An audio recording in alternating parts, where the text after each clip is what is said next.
एक तो ये वाजपेयी जी कह रहे हैं कम वोटिंग जो हो रही है यूपी में, आप जो कह रहे हैं जिस पर आपको शिकायत है, वो बोल रहे हैं लोगों में एक्साइटमेंट नहीं है, वो बदलना नहीं चाह रहे। और दूसरा ये बूथ कैप्चरिंग कैसे होती है, जरा बताइए। देखिए, वाजपेयी जी का हम बड़ा सम्मान करते हैं और वाजपेयी जी की एक बात पर मैं मानक जी बिल्कुल सहमत हूं। वाजपेयी जी ने कहा कि जहां उत्साह दिख रहा है इसका मतलब वहां सरकार के खिलाफ है। तो ये बात तो हम भी कह रहे थे कि जहां बम्पर पोलिंग हो रही है वहां भाजपा की बम्पर हार हो रही है। एक दूसरी बात, हमें जो जानकारी है कि बिहार में वाजपेयी जी की पार्टी चिंतित है कि हमको इंडिया गठबंधन में होना चाहिए था, एनडीए में आकर के फंस गए।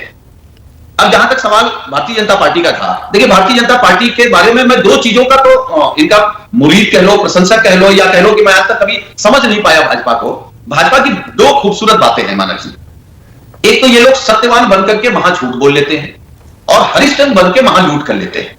तो इसमें तो कहीं ना कहीं ट्रेनिंग उनके पास है, लेकिन वो फिर कह रहे हैं और आपके कार्यक्रम के माध्यम से कह रहे हैं कि यह सच है कि इस देश में अब की जनता बिल्कुल शांत है।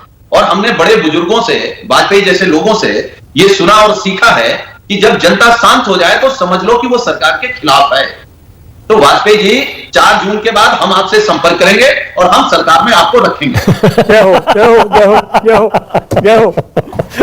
आज ऑफर दे दिया वाजपेयी जी को सुनील साजन ने। विंग कमांडर अनुमा आचार्य, अनुमा जी अब आपकी तस्वीर भी अच्छी मिल रही है, आवाज भी मैं उम्मीद कर रहा हूं अच्छे से आएगी। जरा अनुमा जी आप बताइए, ये जो वाजपेयी जी कह रहे हैं लोगों में एक्साइटमेंट नहीं है ना अगर वोट देने के लिए, तो मान लीजिए कि लोग सरकार नहीं बदलना चाह रहे। अच्छा है, मुगालता पालने के लिए क्या बुरा है इसमें।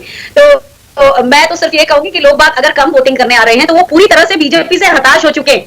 बहुत सारे लोग ऐसे हैं जिन्होंने बड़ी उम्मीदें की थी। और मैं सच बताऊं तो 2014 में जब मैं फौज में थी तो मैंने सोचा था कि ये लोग बड़े अच्छे लोग हैं, लेकिन सामने हमने देखा कि किस तरह से ये सेना को खत्म करते चले गए। और तो और बीजेपी के जो प्रवक्ता है, मैं उनके लिए एक और बात कहना चाहती हूँ, मैं इतना भी कम से कम क्वालिफिकेशन नहीं है कि जो आप आरोप लगाते हैं, सेना की बातें करते हैं, मानक जी आपके शो में कम से कम ये आप किया करिए कि व्यक्तिगत इस तरह पे राजनीतिक व्यक्तिगत बात करेंगे ठीक है, लेकिन व्यक्तिगत किसी के प्रोफेशनल लाइफ पे बात करेंगे तो वो गलत बात होती है। कम से कम इसे रोकिए, क्योंकि ये सामने बदतमीजियां करेंगे तो अनुमा जी एक सेकंड, अनुमा जी मैं बस इस पर कैसे कहूंगा, रुकिए ना एक सेकंड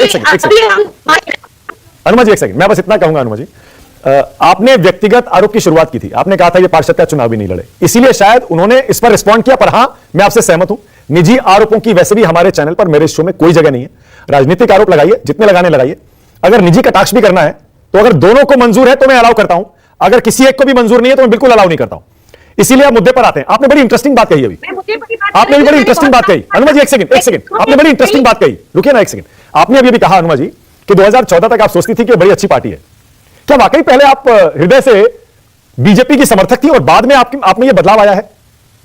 वाह क्या डिबेट है, थैंक यू सो मच। लेकिन मैं आपको बता दूं कि हम लोग फौज के लोग दूर से जो आप लोग दिखाते हैं ना वही देखते हैं। और मैं अपने फौज के कई वेटरन्स को आजकल कहती हूँ ये बात कि जो चमकता है वो सोना नहीं होता। और एक बात आपसे कह दूं कि जब उन्होंने कमलनाथ जी के ऊपर जिस तरह से बोला था, मैंने उस पर टिप्पणी की थी, क्योंकि कमलनाथ जी 9 बार चुनाव जीते हैं और जो व्यक्ति उन पर इस तरह के आरोप लगा रहा है वो अपने बारे में सोचे, ये कहा था मैंने। और वो व्यक्तिगत मेरे प्रोफेशन पर आए। तो ये बताना चाहती हूँ कि मैं किसी की तरफ नहीं थी, मैं तो देश का अच्छा समझती थी। देश के लिए हमेशा हमने काम किया है। हम फौज में 24 साल काम करते हैं, हम कुछ नहीं जानते बाहर की राजनीति क्या है। पर हमारे देश की जो विचार है, जो हमारे देश की जो भावना है, उसके ऊपर भारतीय जनता पार्टी ने बहुत सारे कुठाराघात किए हैं। खैर महाराष्ट्र पे आती हूँ। मैं आपको ये बताना चाह रही थी कि जिस तरह से आपके रिपोर्टर ने भी बताया कि महाराष्ट्र में इस बार उनको कड़ी टक्कर मिलती हुई दिख रही है नितिन गडकरी को।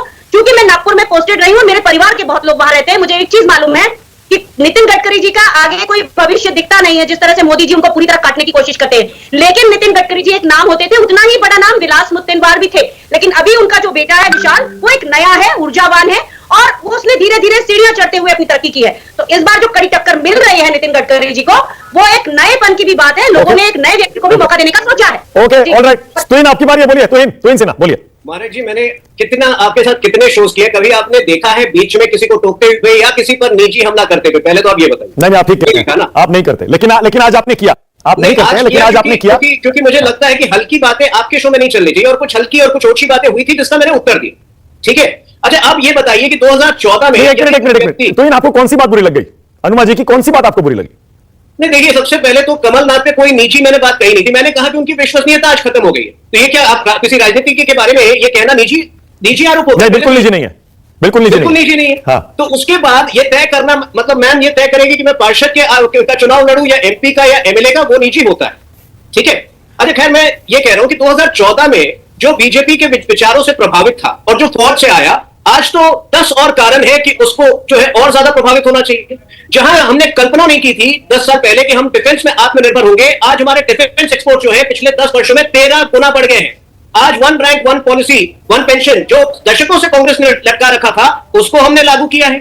तो बहुत सारे कारण, आज तो 10 कारण मिल जाएंगे। तो खैर ये भी जो है मैम का निजी मामला। लेकिन मैं आपको बता दूं कि नागपुर में नितिन जी को कोई चुनौती नहीं है। कम से कम 3 लाख वोटों से वो जीत रहे हैं। पिछली बार ये जो कांग्रेस के अध्यक्ष है, स्टेट अध्यक्ष है, वो नाना पटोले जी, तो इसी तरह से इस बार कड़ा टक्कर में। बल्कि मुझे आश्चर्य हुआ कि आपके संवाददाता भी कांग्रेस की भाषा में आगे, क्योंकि अगर आप जाके नहीं ऐसे मत करिए। नहीं अब आप गलत कर रहे हैं। तो नहीं जो ग्राउंड पर रिपोर्टर होता है ना, नहीं एक मिनट आपको पता है न्यूज 24 अपनी निष्पक्षता के लिए जाना जाता है। ग्राउंड पर जो रिपोर्टर होता है उसका काम, सुनिए ना मेरी बात तो सुनिए, ग्राउंड पर जो रिपोर्टर होता है उसका काम सिर्फ ये होता है कि वो जमीन पर देखे और उसको बताए, और वही उसने किया। लोगों से बात किया, अपनी असेसमेंट दी, जो वो थी वो हो सकता है आपको पसंद ना आए। कुछ इलाकों में बीजेपी के पक्ष में रिपोर्टिंग आ रही है, फीडबैक आ रहा है, उसको आप बड़े आराम से हंसते हुए स्वीकार कर लेते हैं।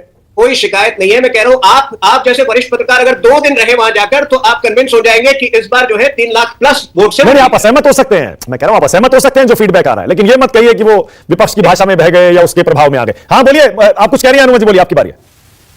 मैं ये कह रही हूँ कि आपके चैनल पे सारे शाम झूठ बोल रहे हैं, ओआरओपी दे दिया। अरे जो सब्जेक्ट मालूम नहीं है उसके ऊपर तो मत बोलो, कम से कम ओआरओपी नहीं दिया है मोदी सरकार ने। मैं खुद 24 साल नौकरी कर चुकी हूँ, मुझे नहीं मिलता ओआरओपी। तो ओआरओपी कोई सिलेक्टिव लोगों के लिए थोड़ी है। सारे शाम झूठ बोलते हैं, जिस सब्जेक्ट पे कोई उनको नॉलेज नहीं है उसके ऊपर बात करते हैं। कम से कम इसे तो भला करिए आप। मुझे लगता है कि भारतीय जनता पार्टी के सभी लोगों को झूठ बोलने की आदत है, और हर किसी के हिस्से में जिसका जो स्पेशलाइजेशन है उसको भी नहीं देखते हुए धड़ाधड़ झूठ बोलते हैं। ये आपसे कहना चाह रही हूँ, इस सब चीजों को रोकिए, ये गलत बात है।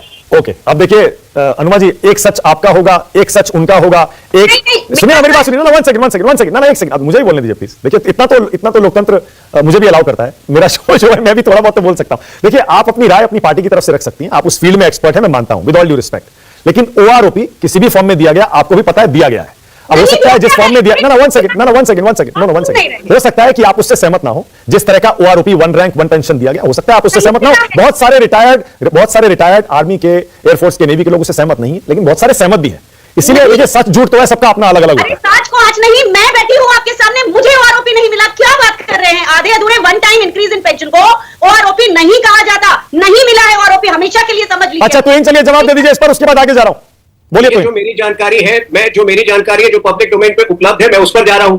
अब जो फ्रेश जो इनकी कंप्लेन है उस पर भी मैं देखूंगा कि क्या ये इनकी कंप्लेन है। ठीक है, ओके।